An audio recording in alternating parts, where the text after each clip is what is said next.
everyone, I'm the display lady. Welcome back or welcome to my channel. Today we're doing a Q&A, so I hope you enjoy.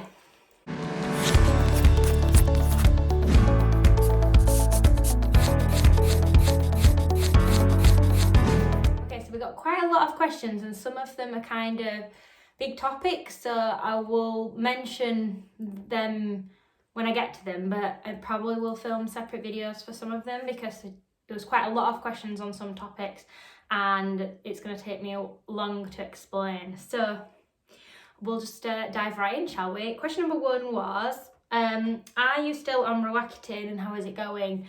So no, I am not still on Roaccutane. I was on, it would be very bad since I am pregnant.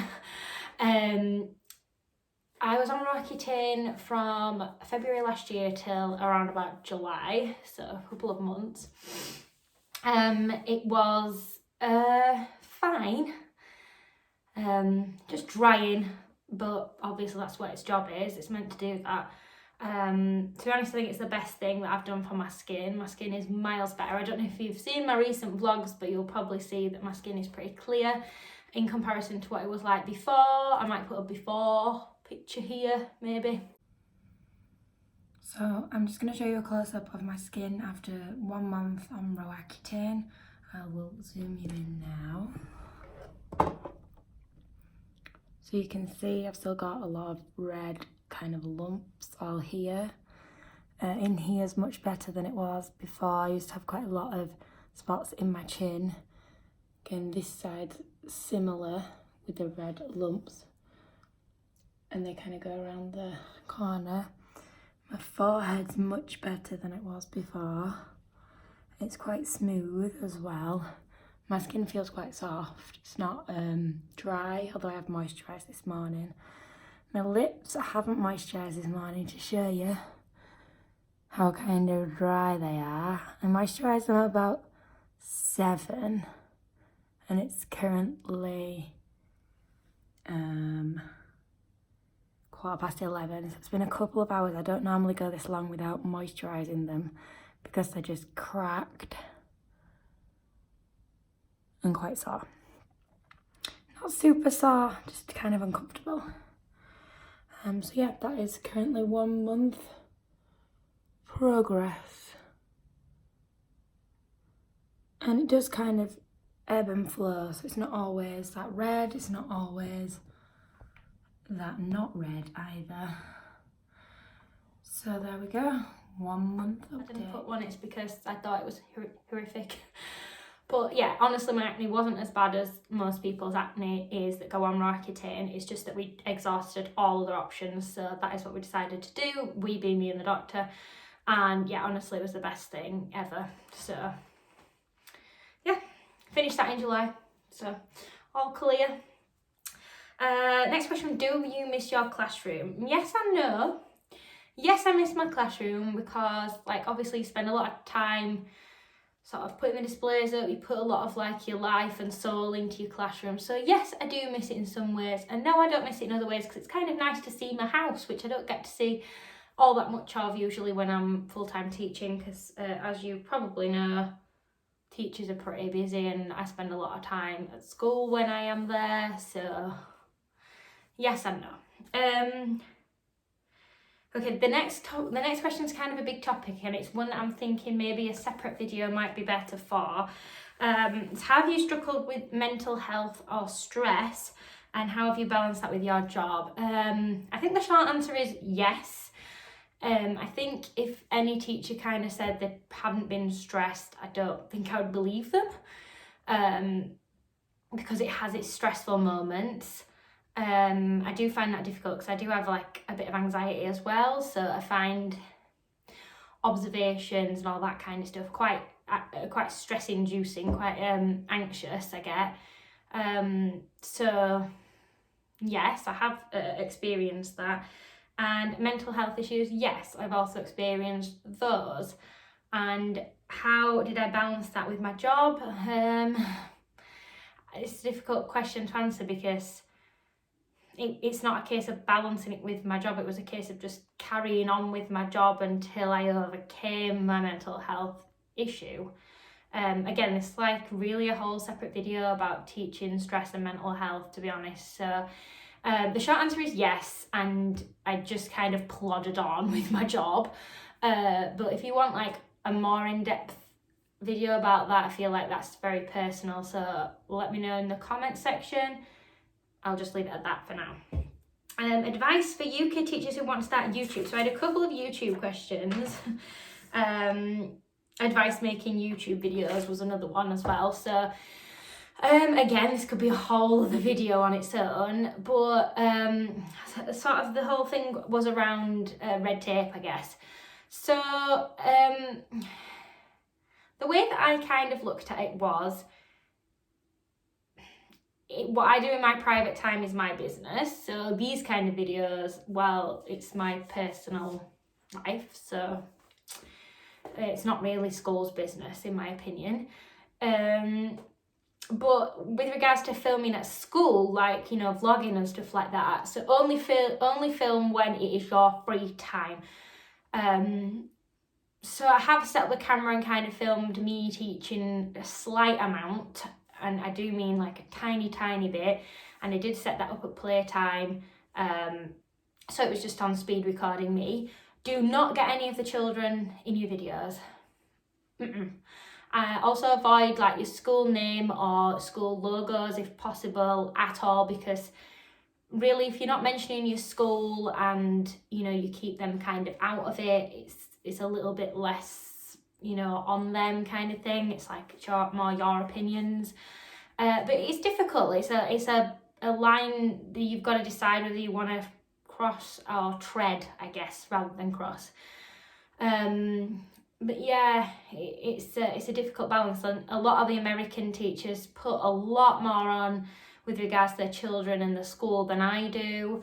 I'm reluctant to do that because I know that it's a whole can of worms. So yeah, I would say just proceed with as much caution as possible, and maybe start with something more like this, where it's just like your personal life, your personal time, because there's not gonna break any rules by doing that, as long as you're not bad mouthing your school, which would probably be unwise. So I got quite a lot of questions about A-levels and things like that, and becoming a primary school teacher. So I'm going to film another video on that, but basically one of them was English language or English literature. I would say English language will serve you better in terms of your understanding of grammar, but honestly just do whatever you think you're going to do well at and whatever you enjoy, to be totally honest with you. And yeah, I'll film another video about PGCEs and sort of routes into teaching, because I got loads of questions about that, so I'll kind of come back to that in another video. Maybe it'll be Saturday's video, so watch this space. You should hit the bell, obviously. So yeah, another one, where to start when writing a personal statement or a job application, and what sort of things to mention. It's really hard because you've really got to try and really sell yourself, and it doesn't come naturally to me to do that. I really struggled when I first started applying for jobs with getting my personal statement right, and I wrote about 14 variations of this personal statement, something like that. I probably got them all saved somewhere. But you really need to sell yourself, and also about applying it to the school. So not just like, you know, I've run a club, whatever club, gymnastics club, during my school placement. You know, like, I'd really love to enhance your extracurricular, you know, it's just about how you sell yourself to the school. What are you going to bring to them that somebody else doesn't have? So yeah, just about really selling yourself, and don't sell yourself short, basically. Also, make sure you get someone else to proofread it. Any grammar or spelling errors, it's probably just going to go straight on the no pile, so watch out for that. If you want more details about job application video, let me know in the comments. Do you see yourself in teaching for the long run, or would you like a career change? I don't see myself being a teacher until I'm 70, let's put it like that. I don't think I could actually physically do that. I don't know about you guys that are teachers already, but yeah, I don't know how, like, when I'm 70, even my dad's age, 60, I don't even know how I would keep up with what I do now. maybe you just do, I don't know. But yeah, maybe I won't be in teaching for the rest of my life. I'd really, if I do leave teaching, it'd be to be self-employed, possibly. Something creative. I wouldn't just leave teaching just to do something I wasn't really passionate about, because I feel like that would be, I don't know, a waste probably. But yeah, I've got like this random hair, sorry, it's annoying. I can see it in the camera thing. Where is it? There we go. The next question was, how do you teach reading at your school? So I was going to mention this in my vlog, because I've already talked about writing and I've already talked about maths in my vlogs. So if you want to know how I teach those, go watch my last vlog and the one before it. But reading is a little bit more difficult because it's taught differently in each key phase. So in key stage 1, we do like guided reading, basically, like traditionally with you know, an adult and a group of children, basically, and banded reading. And then they also do a class novel, so that's I don't know when they teach that, but yeah, so like do some really nice novels for like inference and things like that, and get some nice like creative activities out of the children linked to the books, so that's nice. Upper key stage 2, so years 5 and 6, where I taught before, they generally do whole class novels, and we link Power of Reading with Vipers, and we kind of combined the two. So if you don't know what they are, I'll leave you 2 links in the description box below. But Vipers is basically just the types of questions. So we just make it clear, like a V will be vocabulary, so these are vocabulary questions, these what they might look like, and we like I do, we do, you do kind of thing, or I'll show you how to do it, here's 3 more the same, you have a go. Obviously different question, but same type of question. So that's kind of how we do that, and then it's kind of woven in with Power of Reading, which is all about like experiencing the book. And if you get to go on the Power of Reading training, I highly recommend it. It was amazing, but they do things a little bit differently. There's a lot of kind of like conscience alleys and all those sorts of things, some really beautiful activities and really engaging as well. So we kind of marry the engagement in with the questions, so it's not just like question, because that's just boring. Lower key stage 2 is currently under a reading, it's in reading limbo, because it's like, how do we get them from banded reading to whole class novels without losing any children?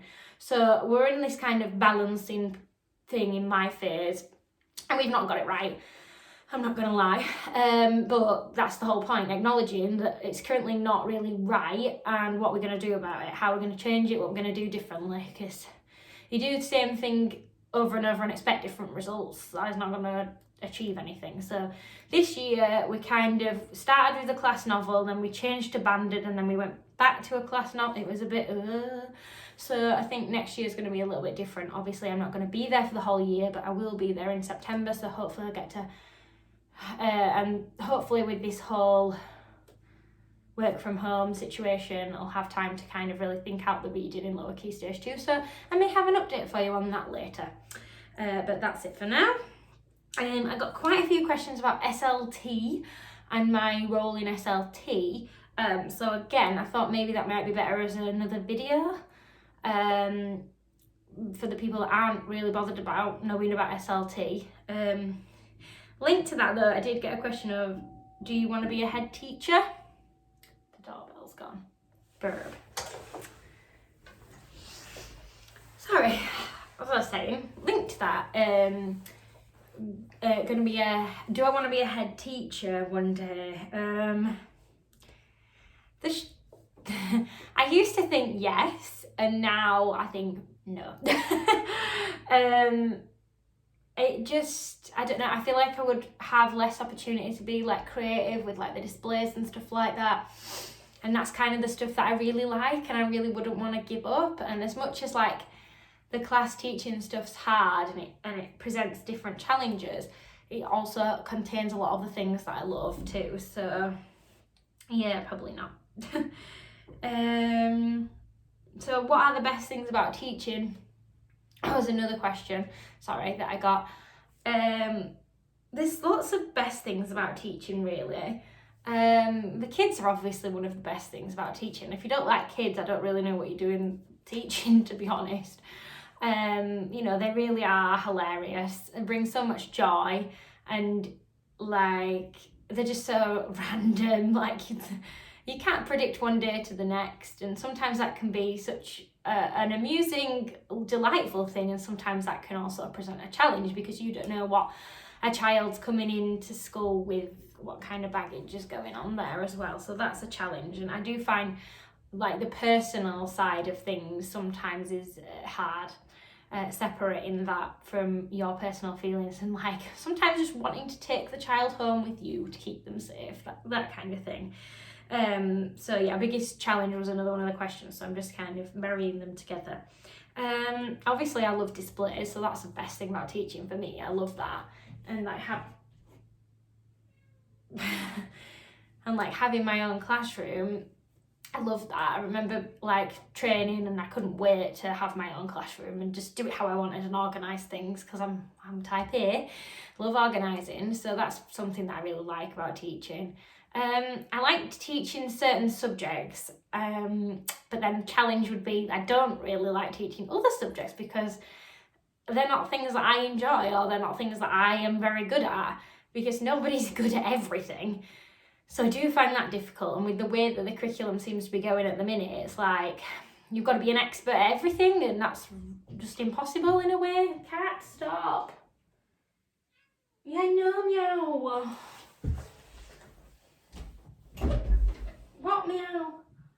Oh, it's Bear. What do you want? So you'll probably see the cat tootling in now. Come on then, meow. Oh, meow, meow, meow, meow, meow. So yeah, I mean, it has like pros and cons. Like every day is different, which can be a positive or a negative depending on your point of view as to every day being different. So yeah, there's lots of positives and negatives. It just depends what sort of person you are, and I guess what you enjoy and what you personally find rewarding, because you know the light bulb moment's always a lovely moment. Sorry, I'm distracted. So yeah, I think this is going to be the end of this Q&A, and then hopefully I'll get rid of the cat and film the other videos for you, PGCE video and the SLT video. So yeah, watch this space and hit the bell if you're interested in those two videos, and don't forget to subscribe, and I'll see you next time.